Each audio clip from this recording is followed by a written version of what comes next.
All right, we have a special treat for you right here on Truth Frequency. Ladies and gentlemen, Dan Winter is joining us. Of course, many thanks to Jan Irvin, who joined us in the first hour. But for the remainder of the broadcast, and maybe we'll do a little overtime too, we'll see how the guests feel. Sevan of Resistance 2010 is joining us for a roundtable discussion. And Sevan, it's great to speak to you again. It's definitely great being on. It was just a surprise. I was actually looking over some stuff, doing some research, and then next thing you know, I get the bat phone rings. Well, I knew that you would be somebody that would love to jump on this conversation. Of course, we can't go over everything we've gone over in the first hour, but jump in anytime you'd like. And I'd like to pose a question to Dan. I don't even know how to phrase this. I guess, how does fear affect the body? And how does fear affect this frequency and chronic illness as well? Hi, Sevan. Nice to meet you online. We had great things going on the net there. Thanks. Oh yes, Daniel. Hey, great to finally be online with you. I mean, it's excellent. Of course, we always chat, and it's always good to have your presence even on the site. But it's just awesome being on the roundtable with you. Nice to hear your voice. Yeah, and so on your question there, the electric geometry of emotion is well documented in the Centric work, goldenmean.info/touch. So we know specifically the wave shape of love and anger. Love is a golden ratio damping curve, the geometry of touch that's musically documented, the wave shape. And anger is the opposite, is maximum destructive interference. However, the wave shape for fear, interestingly, does not have a documented shape because of one simple reason. Fear is simply increased electrical resistance. So if you wanted an electrical definition of fear, it is resistance to spin, which is correctly described as the mind killer, because obviously spin density is what produces the electrical centripetal force called mind. So indeed, when you resist the spin of your environment, then of course you cannot achieve centripetal force or focus. Now, that being said, it's very appropriate to fear certain things like death if you're not ready. So effectively, the lesson here is that spin is the mind creator and resistance to spin is the mind destroyer. Ah. And what about behaviors like hoarding? I mean, I would think that those kinds of behaviors are the reason why these people end up dropping dead one day, because of health problems that just appear out of nowhere when they're 39, 49 years old. And it's crazy, because I think that this hoarding behavior is preventing or blocking that spin, and that's making them, and beautiful thought, yes, and with more biological precision, you could say that biologically hoarding is identical to obesity. If you understand that digestion is simply to achieve charge implosion, the reason you get fat is when you eat dead food and white flour, it cannot be moved to electrical implosion and therefore remains unsorted and therefore blocks your centripetal force. That is so true. And so raw food is unsorted emotion would have the same issue. Unsorted emotions.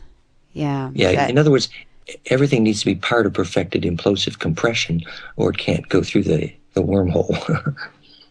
Ah, okay. Is there anything you can add to that, Sevan? You definitely. We've just been on a trip really through the chakra systems lately. And we've been working out a lot of those blockages, which is exactly what Dan is talking about. It's really, you have different ways of definitely looking at the same thing. And that's what I like now. Dan speaks a scientific tongue, and it really does allow people to see from multiple diameters how it's really affecting them, especially with the geometry.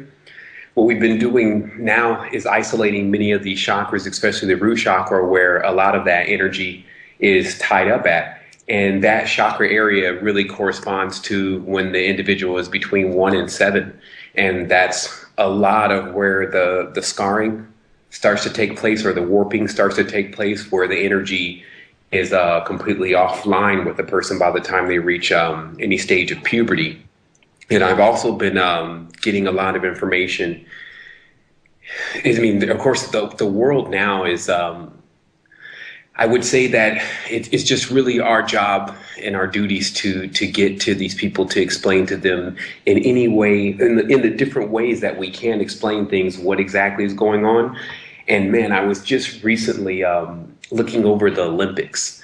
Of course, there's quite a few posts out on the internet right now. We've kind of held back with pushing out any posts, especially we're doing a disinformation campaign, anything that kind of has to do with not so much as negative energy, but negative energy that's fear-based. I can always say that if you teach someone something that they don't know and you start to get into the areas that they're not comfortable with, there's going to be somewhat of an overall fear there. Overall negativity there, or a negative feeling for them for a moment. However, when it has like fear attached to it, like if we tell people, oh, the comet's going to hit the earth or something like that, then I think personally that's where the so-called controllers are getting most of their dynamic of this negative energy. Is just having people kind of waiting at every single whim for the next wrong thing to happen. So in not wanting to really answer the questions of what exactly was going on with the Olympics right away, I kind of sat back and I got a chance to see not only astronomical point of views, but of course, conspiracy theory point of views. And then of course, I had a really good look myself. And I would just really like to point attention to two things that I noticed that is a major part of everything that we're experiencing here on this dimension. And one is the bell that was used, and those large chimes that were made especially for the Olympics and were used. And I would like to ask Dan the personal question these days of, seeing that they've now taken it to the next, well, I think they've always been using this kind of frequency technology. After all, bells are not as new as a lot of the stuff hanging around now. But when we're dealing with this level of bombardment from the constellation that we're going through, that's kind of how I look at the current system of controllers. How do we work with those forces in order to to either repel or even harmonize with what frequency they're choosing to push out of these devices, which to me are clearly not so much as negative energy, but highly sexual energies from what I was noticing. The whole the purpose of the mating and even the abuse of the mating and the bliss. What do you think about that, Dan? Well, there is a bell shape which is perfected charge distribution. It's called the Grail.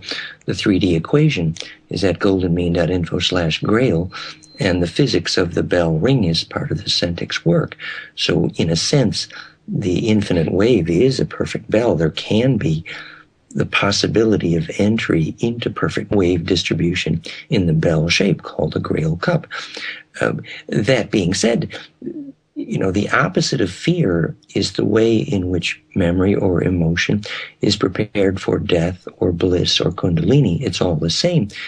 You kind of do that moment before bed where you process all your emotions of the day, and if you can relax in front of all of them, the wave has been made shareable and therefore can be compressed and therefore distributed and imploded, as it were. So, preparing to become distributed as a wave can be described in the physics of a bell, but it essentially becoming a wave that is of service to all of DNA, because the collectivizing nature of the core of DNA is how the collective unconscious is assembled electrically. So are you saying that even when they utilize their tools of understanding the frequencies, such as the bell, that they're more of using the universal system of sending a straight wave to transmit everyone then, or to transmit or to transfer people through a wave? Is that... Clearly, the ability to be fusion, one mind, is a wave mechanic, and the ability to enter into that depends on successful compression. And that definitely has a frequency recipe, which we've published on goldenmean.info/coincidence. And clearly, to become part of that compression algorithm called successful death involves fusing with the wave mechanic of all DNA, which is called the phase conjugating dielectric. And seeing some external entity as enslaving us and saying that it's a parasite is almost like saying, oh, I ate some dead enzyme food, and therefore it attracted a parasite to my stomach, and that's evil. No, in fact, you needed that parasite to eat the death out of you. For the same reason you need a parasite priest to tell you that God is outside you if you're afraid to take responsibility. The problem is not the parasite. The problem is the fact that the only implosion sorts the plasma, eliminating all parasites, both astral and bodily. And when you have implosion, no Draco can eat your aura, which is to say, having bliss. Mm-hmm. Right. Because fundamentally, parasitic DNA cannot withstand the presence of implosion, which is electrically bliss. Is your and just to be clear, is your definition of bliss the complete flow of the Kundalini fluids? But I recommend electrical measure, goldenmean.info/clinical intro. You see the golden ratio in the EEG, correlate to the moment when you have bliss, and it's teachable and measurable. It means your body's imploding. It's very precise electrical phenomena. And if you try it in a metal building, it will kill you. Mm-hmm. Dan, is the pentagram itself truly connected with mathematics, etc., to phi and implosion? When in all of your work, have you seen the symbol that is used as the pentagram also be connected with the golden ratio, the golden, the mean, yes, and phi? The most natural way to generate the golden ratio is the pentagram, although you can have a golden mean spiral and a triangle, a rectangle, and a pentagram. The physics is clearly the golden ratio as a wave mechanic, and a pentagram is a good intro. In 3D, it's a stellated dodecahedron, which I newly proved is the geometry of hydrogen in my new equation, which we already knew is the geometry of DNA, Earth grid, zodiac, every living protein, Merkaba, Ezekiel's wheels, City of Revelation. It's all the same geometry. Mm-hmm. We have the 3D kit to build that. It's called the Star Mother Kit, goldenmean.info/kit. You'll see the infinite stellated dodeca. It was called the lesser maze in theosophy, mathematics of the cosmic mind.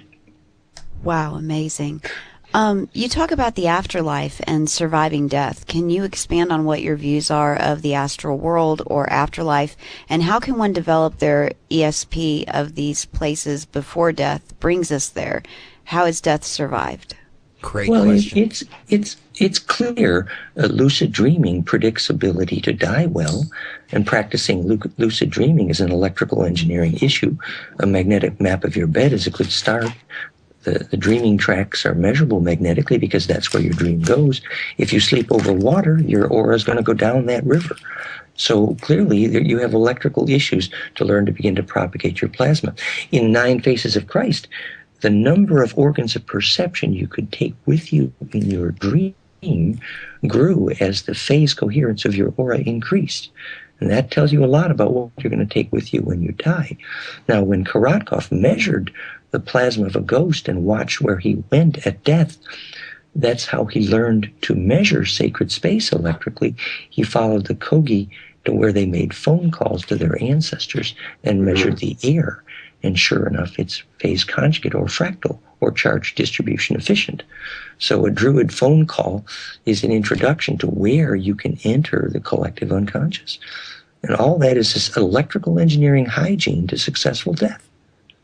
And Dan, where are we when we're not in the lucid state and we're, not in control of the dream? Where are we in our consciousness or our thought stream generally? Like, what are we looking at? The amount by which your attention will cause electric charge to compress, as Bill Tiller measured, predicts how conscious you are. It's very simple. And as you compress more, implode more, you steer bigger tornadoes. And the number of organs of perception you have with you in your plasma body or your Ka as you dream, in mathematics it's called harmonic inclusiveness. It's the way doctors measure whether you have an immune system. And harmonic inclusiveness, obviously, is optimized in phase conjugation or fractality. So your bandwidth increases. It's why you can measure Kundalini in the microwave, as Dratch did. It basically means that that you should measure your aura regularly, and you'll know whether you're growing or not. Just the same way you can teach your teenagers to stop doing recreational drugs by measuring the holes in the aura with a GDV. Did you guys talk about the GDV the first half? No, the gas discharge visualization is a capacitive device, basically Kirlian, which measures the charge radiance of your aura with the fingertips, and it correlates to the bliss tuner and other measures. But it's a good medical tool for determining, in fact, if your aura is growing, which is the purpose of life. Right. So you definitely subscribe to the Kirlian effects being an authentic measure for the auric field. You know, there is a lot of replicability in Karatkov's work. I've worked with him for many years, and we're in total agreement. And my Purify gold cup structures dramatically produce his fractality and air measure, which is how you measure sacred space, which is how you know whether your architect deserves a paycheck, because the air there will cause seeds to grow. Let me ask you this, Dan. We've had Christopher Everard on the show, who pointed out that radio and television were first created as a way to access the spirit world, to communicate with the ether. What kind of frequencies do those output, and how are they affecting us? Well, the fact that 60 cycle is the most poisonous possible biologic frequency, the frequency at which the voltage required to stop the heart is lowest, is a good indicator. Once we understand the nature of mind, we will change the frequency of our power distribution grid to be phase conjugate, and that will become self-aware and self-organizing. So obviously, as long as we're communicating in frequencies which are opposite to conjugate, which is the opposite to biology, we're actually creating death. So, you know, telepathy depends on getting out of electrosmog because we've chosen the wrong frequencies. It's quite simple. And obviously, telepathy is the only beginning of immortality. It means that you're actually becoming phase conjugate. So it just means that we're going to need to learn to produce the truth frequency before actually we're going to become part of collective mind. Otherwise, we're going to be trapped. Well, yeah, and then we're going to... That's why I'm glad I'm on the show. Yeah, and then we're going to see more of these zombie attacks and things like that, because we're going to become so disconnected from our true selves that we just devolve as a collective.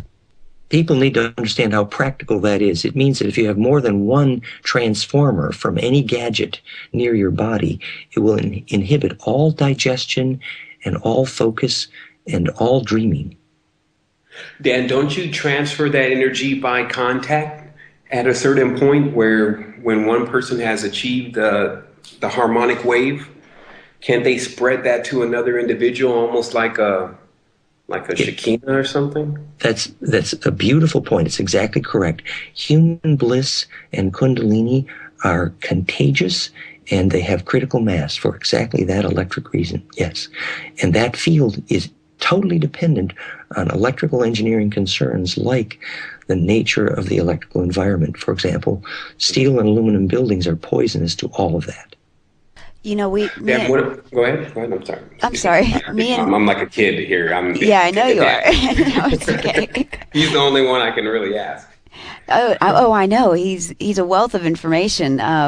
But I was just going to say, ever since we moved into this third floor apartment, we have been shocked so many times. Just getting up from the couch, you get shocked.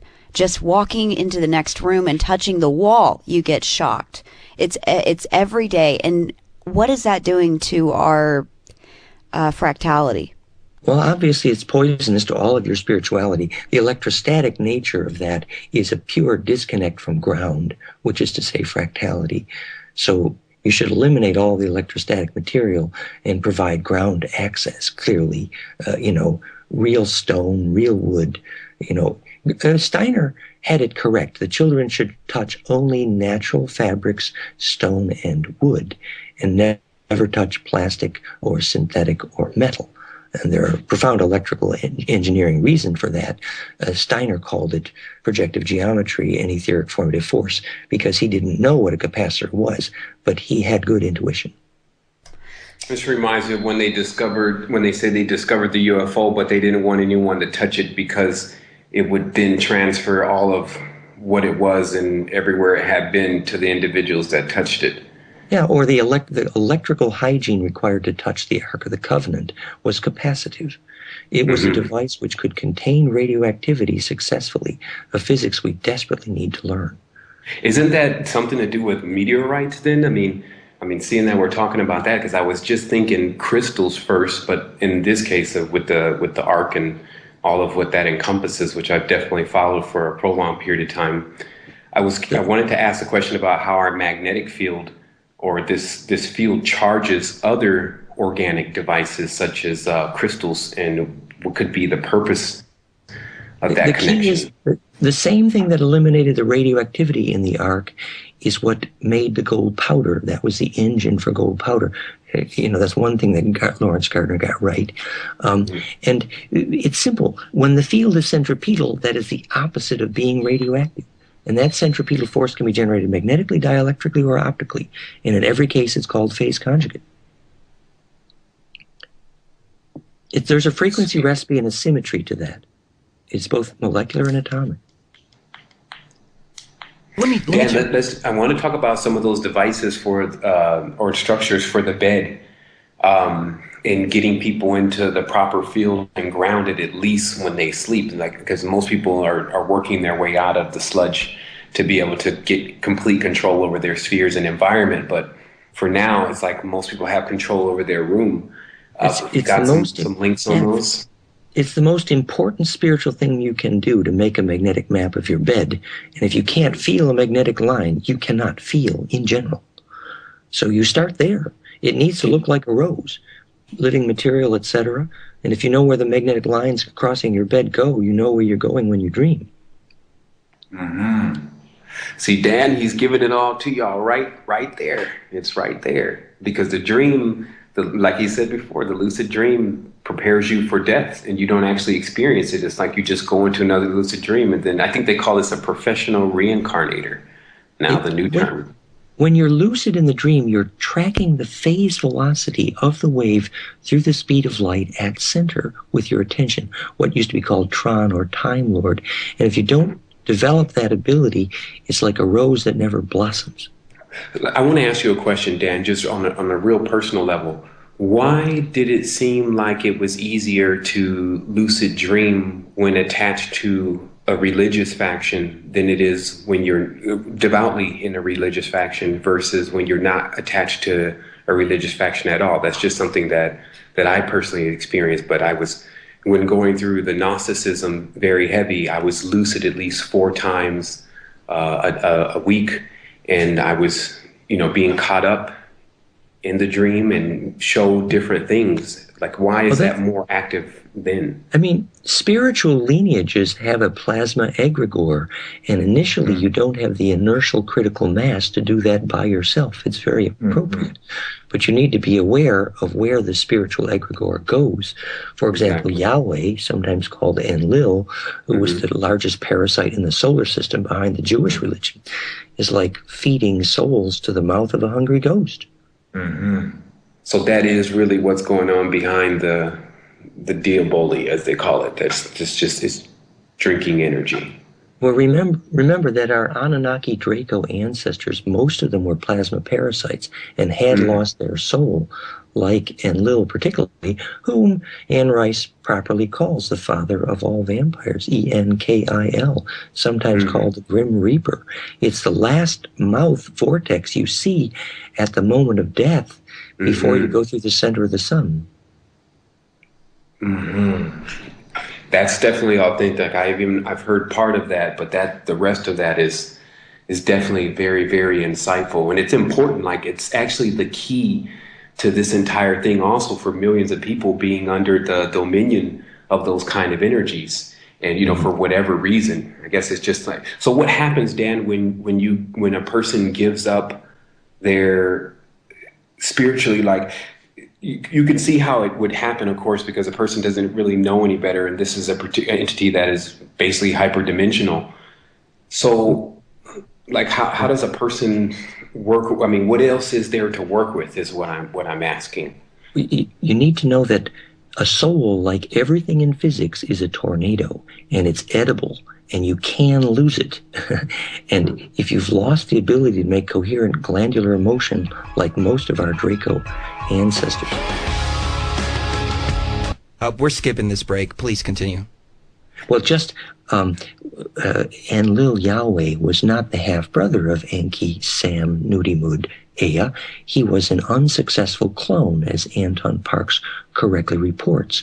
So, you can get a plasma field as big as the solar system as he did, but you're still a parasite and stuck in the solar system, like most of the ascended masters who have addiction problems.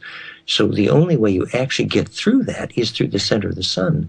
And the only way you get there is if you develop the kind of coherence in your aura that actually has its own source of charge. So what that means fundamentally is until you have your own regular source of bliss, you are electrically a parasite.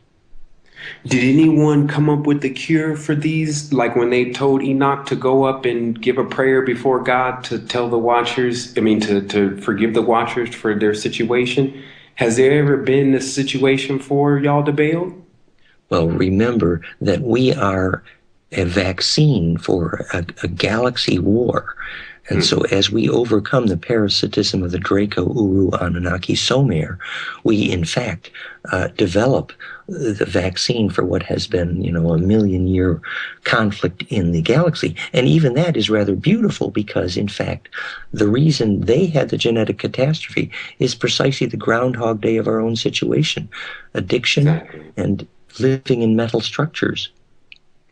Dan, is the Uru also the Bovid or the horn god? Doesn't that mean doesn't Uru or Urus in Rune mean the cattle?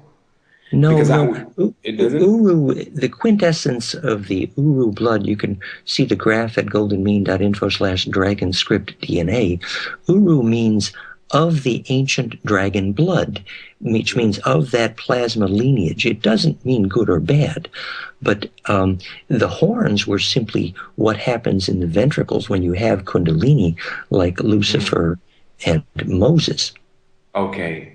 Because I was noticing on the crest in Buckingham Palace where there's the unicorn on the right, if you're looking at it, and there's the line on the left.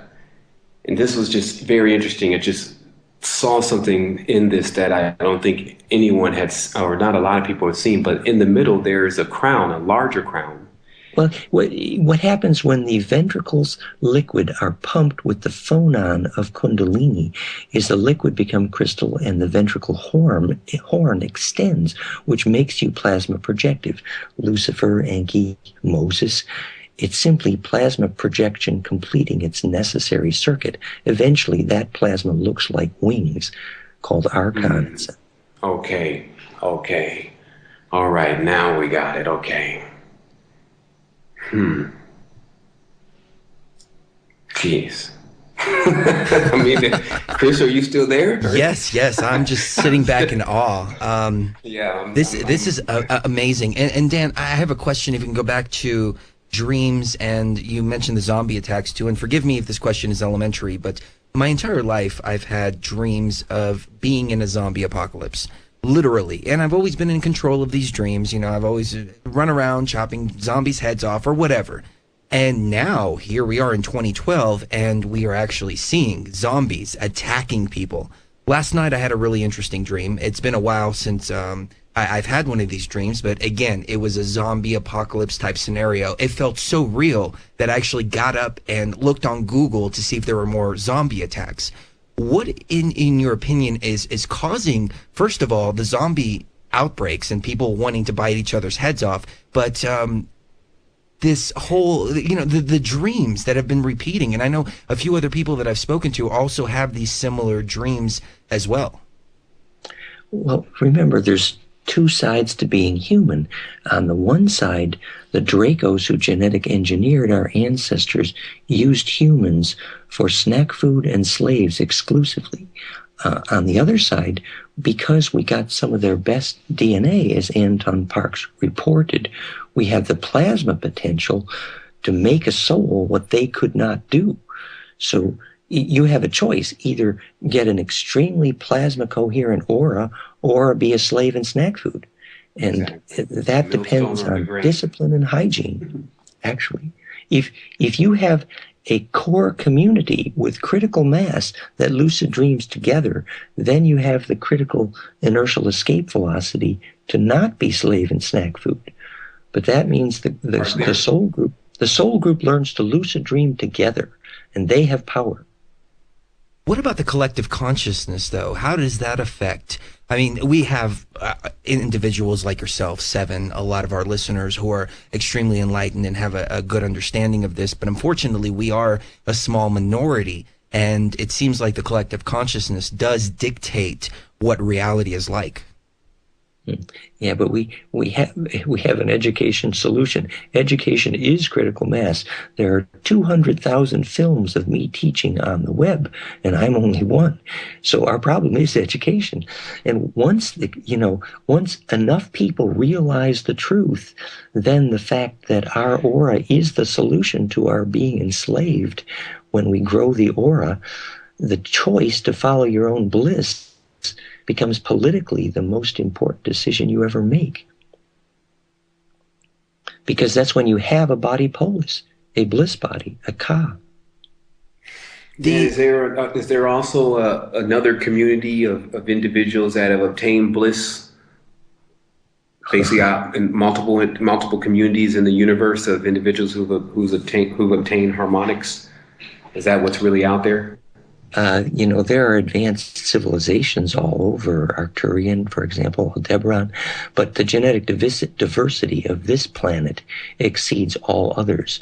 So the potential here is greatest, but they all recognize that this periodicity, the sun, limits the inhabitability of the Earth.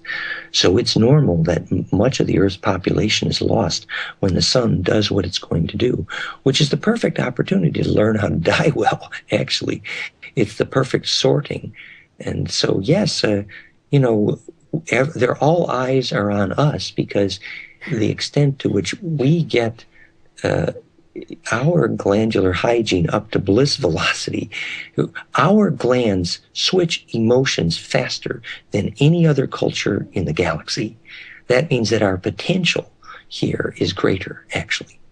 You know what, Dan? It really sounds like you're talking about something that is basically going to happen anyway, but if the person is blocked, then it's like they're going to just basically implode within whatever chakra they're stuck in. And do you see that I feel like every month that seems to be something's getting stronger and stronger, just as far as with the energy levels and the prana.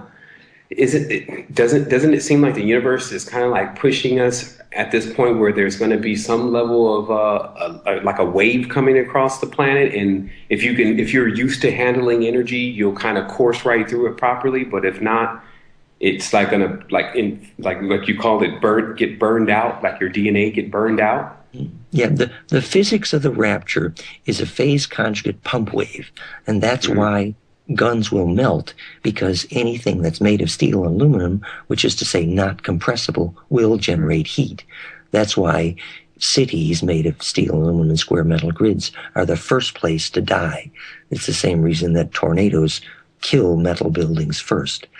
So you need to be in a compressible environment in order to survive. It's clear. Otherwise, insanity is coming quickly, which is to say you need to be in nature. How does the tetragrammaton play into this? I remember some of your earlier recordings, you talked about it being a war cry from Orion, but also a cone. Like, how were they using these mantras is my question, not specifically the tetragrammaton, but these mantras, which, can really, I mean, what are we talking about? Well, the shadow of the triangle is the shape of the Draco ship, and the two triangles is the Draco insignia and the flag of Israel. But it's only about a limitation, which is to say, phase conjugation starts in the oct at the center of 2 tetra, but it's never completed until that rotates into the pentadodeca. Exactly, because that's so that would be that's 4, and then it needs to get to 5. Right, which is why if you only visualize the Merkaba, the star tetra in the aura, you become food for parasites, unless you do the last step, which is to visualize the chin up 32 degrees, the chin angle of the Sphinx, which is the angle that puts that tetracube into pentadodeca. Man, it's music to my ears. Well, speaking of music, Dan, do you have any thoughts on 432 hertz versus 440 hertz? It's true 440 is pretty unhelpful, but there's no evidence that 432 is any more useful. Actually, the phase conjugate frequencies are very well defined. Planck time, exponent golden ratio, equations at goldenmean.info/coincidence, and you will see precisely how to generate the harmonic chord, which we in fact used to measurably accelerate fermentation by 50%. We know how to make a living musical field, and it's not 432 or 440. I'm definitely going to get that link, because that generating that field is the key, obviously. Because I mean, I used to also notice that certain areas were definitely easy. You would get a chance to lucid sleep in an area, but if you moved, it would take me like maybe a week to be able to lucid dream again. And I used to think something had to move with me, or something, like there was a dream vehicle that I needed to move into this new area. But now I'm seeing it's these, like you mentioned earlier, the magnetic lines is where you're going to go the moment you.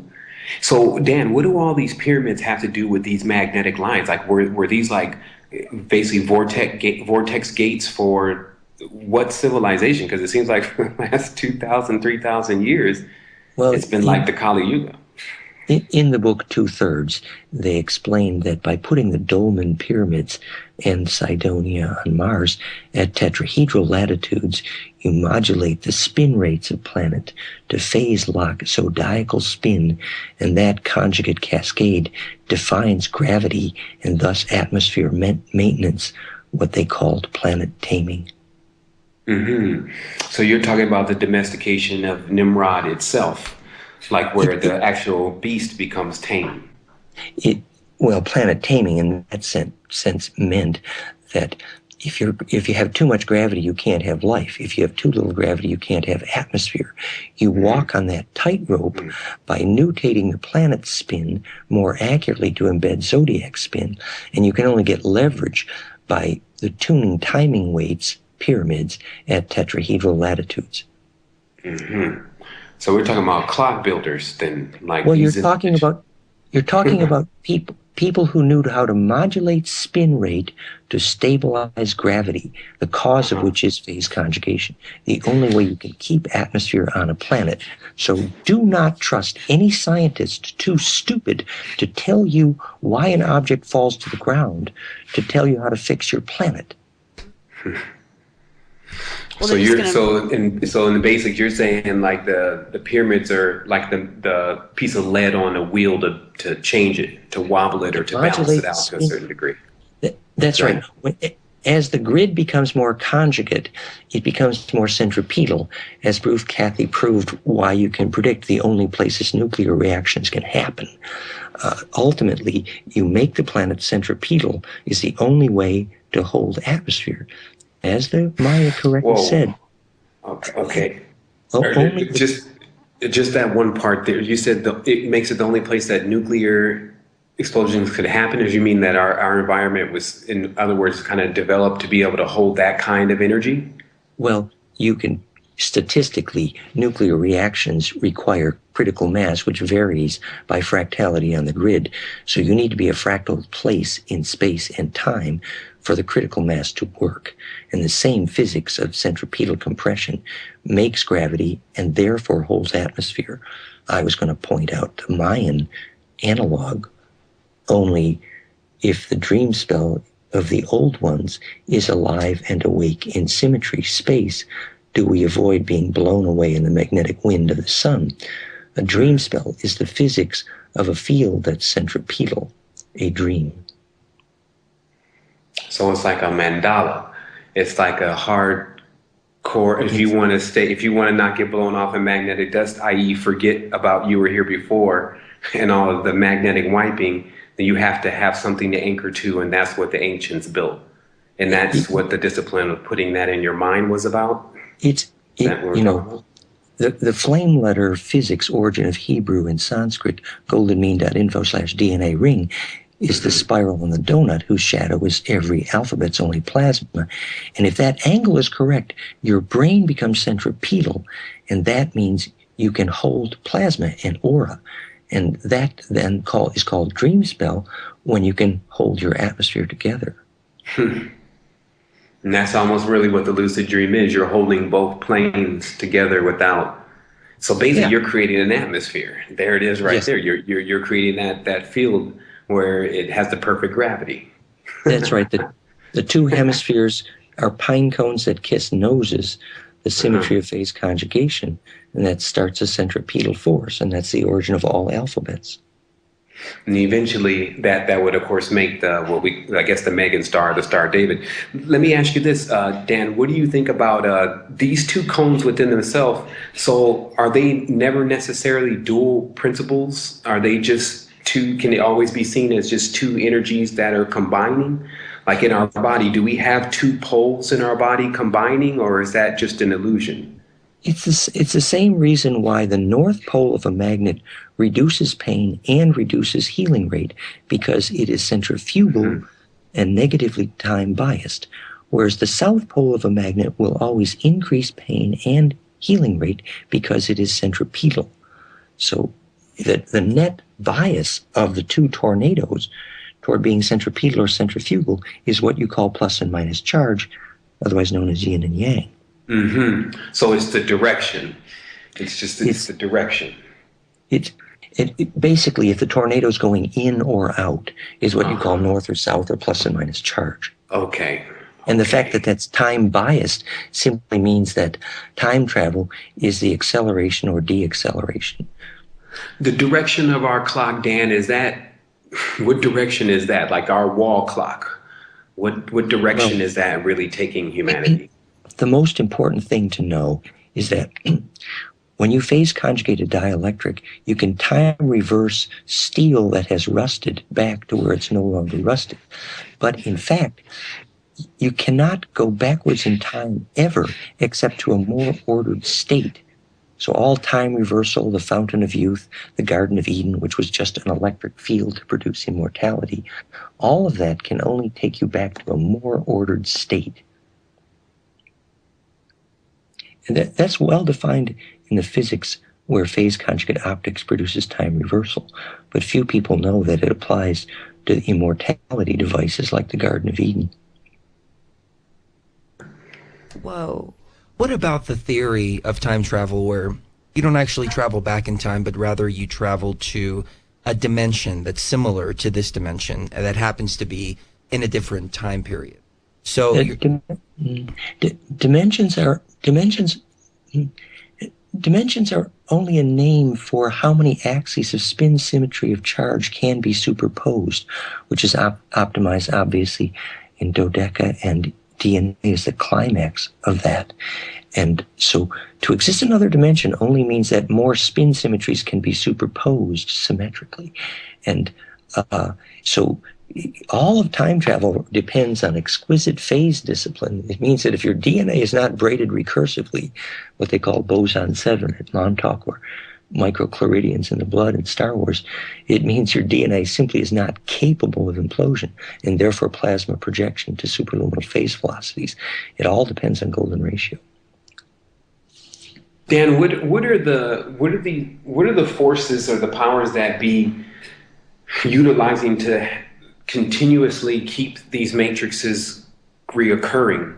I understand, again, it's a parasite and there's a need for the parasite, but like, how do they, without having access to many of the things that we're being given the option of having access to, how do they keep it going? Like, what are they using the dark force to live just like the vampire? Is that what it pretty much is for them? They have to have the energy in order to stay cohesive in this dimension?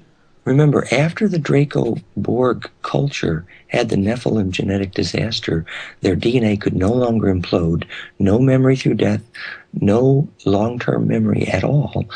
They developed mechanical structures to sustain life, like Harkonnen's suspensors. And you could mechanically create a Borg culture which could last thousands of years, and they did. But they lost all ability to implode DNA. So it all begins with knowing the physics of what it is to have a soul in DNA. You meditate on the horrible death of Dolly the sheep, and you kind of got the picture. Is the energy that we gain when we're incarnated through this planet, is that the planet's, is that what's giving us this opportunity? Is it like the soul of the planet that we get infused with too? Like the people indigenous to the planet having some type of connection that they have already established? Is that what we're dealing with here? Look, stars need DNA desperately. The sun, for example, they don't make DNA for no reason. When 1 million children sing the same song, the solar flares change dramatically, measured 11 times. It's simple. We make the centripetal force stars need to grow up. Mm-hmm. Okay. And what's given us the force so that we can grow up? Is that nature? Well, we're part of the ladder of nature, from the symmetry of hydrogen to DNA to star hearts. It's all about fusion. Shakespeare was teaching that in the symmetry of the Shakespearean theater called The Psychology of Alchemy. It's actually fusion physics. So it's like an orchestra of courtship. You can't all have one emotion without experiencing each other as oneness. And fusion is a net energy gain process. Wow. Dan, let me shift the topic for a second. We had a guest recently, George Kavasilis, really fascinating gentleman. But he has a theory that the pineal gland, the chakra system, is all a trap that's been implanted inside of us by Anunnaki, Dracos, whatever the higher, darker entities are, in order to trap us in this universal matrix. And it keeps us, it gives us a sense of enlightenment, but at the same time keeps us trapped here, not seeing the bigger picture, because we think we're actually achieving these higher states by utilizing these tools, but in actuality it's just a deception. Have you heard anything similar to that? And if so, any thoughts? Well, Anton Parks correctly reports that Enki was prevented to share certain parts of the Draco immortality gene. You can read about the white albino Draco they thought was unclonable, AntonParks.com or Zeitlin.net.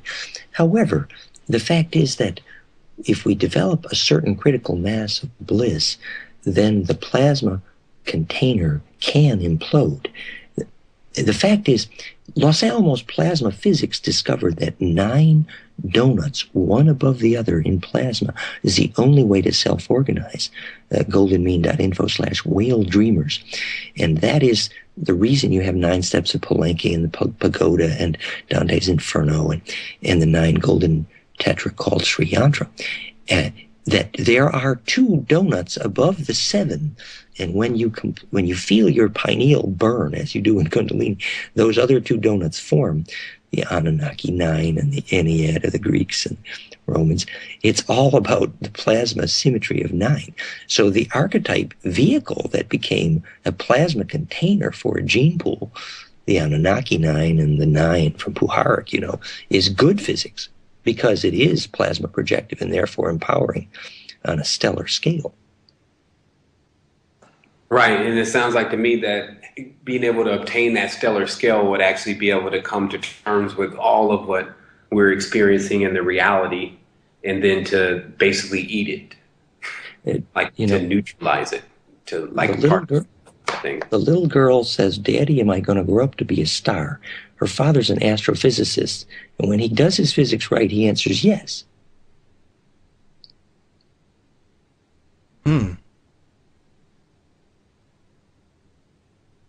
Man, I can dig it. I can definitely dig it. I mean, I get so much clarity like when I have an opportunity to look into Dan's work, and he put up some videos also that were like awesome. And then I guess that Dan, do you want to give out that link on Blip TV so people can look at also some of your stuff on there? Because there's a lot more video. Fractalfield.blip.tv or goldenmean.info/implosion movies.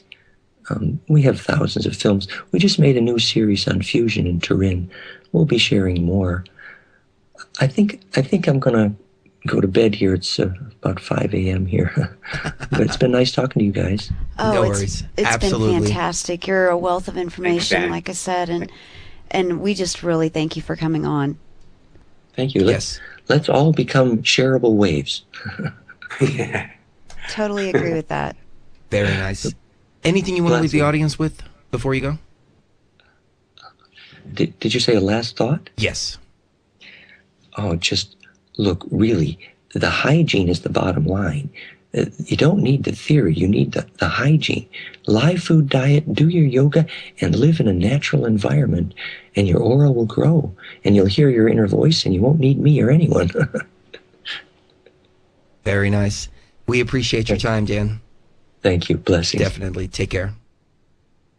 Wow. Absolutely amazing. We've got about 5 minutes left, and I think Dan is in the south of France. Uh-huh. Yes. So he's thank stayed you. up late Thank you, for us, Dan. definitely. Wow. And thank you to Sevan, too, for coming on last minute like this. I think you really added a lot to the show this evening. Yes, he did.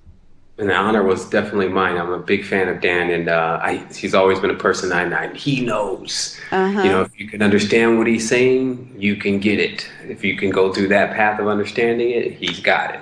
And but it also breaks down to something simple, just like you said. Get it together, then you don't need any of us. Right. It's like because then then you become all of us. Yep. The leader is staring you in the mirror, folks. Yeah. In more ways than one. Whether that's in a physical realm of existence with your guns and everything, or whether it's with your spirituality. In this sense, I think the spirituality is more important, but, you know, that was incredible. Absolutely. Hey, what's coming up on Resistance 2010? Oh, man. Well, I got two things I got to break down. I got to get to this. I got to finish off the Olympic thing, of course. We're also in the navel chakra, so this conversation that we're having today just ran right into what we're doing. And also we have this Heliophant film that we're also going to break down too. That one was just so much symbolism in there. It's just taken a while to get through that, but that's what's going on. We got some daily groups, and we're just expanding, man. We're growing big and strong. Very nice. Very nice. Thank you. Sorry, I'm writing Dan over here, telling him thank you very much for the great show. Oh, that was one of the best shows we've done. It is. In a long time. And This false reality, the chatter, this false reality recommended both of you guys, Sevan and Dan Winter as well, and a whole nother list of guests as well. Yeah, we got to get Adam Pants on. You know what I was also thinking? There's another guy named Dushara, and then there's this other guy, this Dr. Brown. He's also a remote viewer. I think we should really start lining up some shows, guys. And get some of these real people on that really know what's going on. I've already found a lot of books, so I know those authors. It's time to really just knock on these people's doors, a more expansive version of the Camelot thing. Uh-huh. I think it's just that time. Yeah, it is. Especially on Truth Frequency. I'm sorry, I'm talking to somebody else, and he's asking, how much for banner spots? And I said, 800 trillion. 800 trillion. He says, okay. And I said, just ask Congress. They'll give it to you. Going fast. Yep. Or make your decision. The Truth Frequency bailout. Uh-huh. Well, great. Sevan, we appreciate your time this evening. No doubt. Thank you, guys. I'm definitely going to be going to sleep thinking about where my magnetic lines are. Excellent. Us too. All right. Okay. Take care. Moments. And ladies and gentlemen, it was an absolutely fantastic show. Thank you very much to This False Reality for pulling it all together for us and introducing us to these wonderful, wonderful minds. And special thanks to Jan Irvin, too, in the first hour, triviumeducation.com and gnosticmedia.com as well. Dan Winter, goldenmean.info, and Sevan, of course, global, I always say global resistance, resistance2010.com, his website. Fantastic. Yes. I have to go back and listen to this a couple Yeah, times. with some a of it was notepad little over my head. and a pen. I think we held our own pretty well with these heavyweights. So we will see you every Friday and every Saturday right here on truthfrequencyradio.com, 8 o'clock to 11 o'clock Central Standard Time. Kiss the one you love right now, because you never know when the last time is going to be. Good night, guys. Love you. Yep, we love you guys. This is the electrical centripetal force called mind. So, indeed, when you resist the spin of your environment, then, of course, you cannot achieve centripetal force or focus. Now, that being said, it's very appropriate to fear certain things like death if you're not ready. So, effectively, the lesson here is that spin is the mind creator and resistance to spin is the mind destroyer. And what about behaviors like hoarding? I mean, I would think that those kinds of behaviors are the reason why these people end up dropping dead one day, because of health problems that just appear out of nowhere when they're 39, 49 years old. And it's crazy, because I think that this hoarding behavior is preventing or blocking that spin, and that's making them and beautiful thought, yes, and with more biological precision. And we had great things going on in that there. Thanks. Oh yes, Daniel. Hey, great to finally be online with you. I mean, it's excellent. Of course, we always chat, and it's always good to have your presence even on the site. But it's just awesome being on the round table with you. Nice to hear your voice, yeah. And so on your question there, the electric geometry of emotion is well documented in the Centric work, goldenmean.info/touch. So we know specifically the wave shape of love and anger. Love is a golden ratio damping curve, the geometry of touch that's musically documented, the wave shape. And anger is the opposite, is maximum destructive interference. However, the wave shape for fear, interestingly, does not have a documented shape because of one simple reason. Fear is simply increased electrical resistance. So if you wanted an electrical definition of fear, it is resistance to spin, which is correctly described as the mind killer, because obviously spin density is what produces. You could say that biologically hoarding is identical to obesity. If you understand that digestion is simply to achieve charge implosion, the reason you get fat is when you eat dead food and white flour, it cannot be moved to electrical implosion and therefore remains unsorted and therefore blocks your centripetal force. That is so true. And so raw food is unsorted emotion would have the same issue. Unsorted emotions. Yeah. Yeah. In other words, everything needs to be part of perfected implosive compression, or it can't go through the wormhole. Okay. Is there anything you can add to that, Sevan? You definitely. We've just been on a trip really through the chakra systems lately, and we've been working out a lot of those blockages, which is exactly what Dan is talking about. It's really you have different ways of definitely looking at the same thing. And that's what I like now. Dan speaks of science.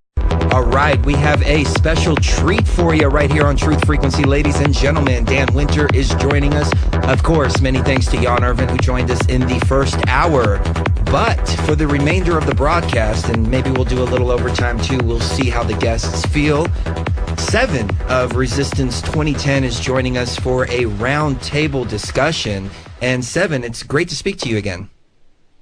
It's definitely great being on. It was just a surprise. I was actually looking over some stuff, doing some research, and then next thing you know, I get I get the bat phone rings. Well, I knew that you would be somebody that would love to jump on this conversation. Of course, we can't go over everything we've gone over in the first hour, but jump in anytime you'd like. And I'd like to pose a question to Dan. I don't even know how to phrase this. I guess, how does fear affect the body? And how does fear affect this frequency and chronic illness as well? Hi, Sevan. Nice to meet you online. Scientific tongue, and it really does allow people to see from multiple diameters how it's really affecting them, especially with the geometry. What we've been doing now is isolating many of these chakras, especially the root chakra, where a lot of that energy is tied up at. And that chakra area really corresponds to when the individual is between 1 and 7. And that's a lot of where the scarring starts to take place, or the warping starts to take place, where the energy is completely offline with the person by the time they reach any stage of puberty. And I've also been getting a lot of information. Of course, the world now is, I would say that it's just really our job and our duties to get to these people, to explain to them in any way, in the different ways that we can explain things, what exactly is going on. And man, I was just recently looking over the Olympics. Of course, there's quite a few posts out on the internet right now. We've kind of held back with pushing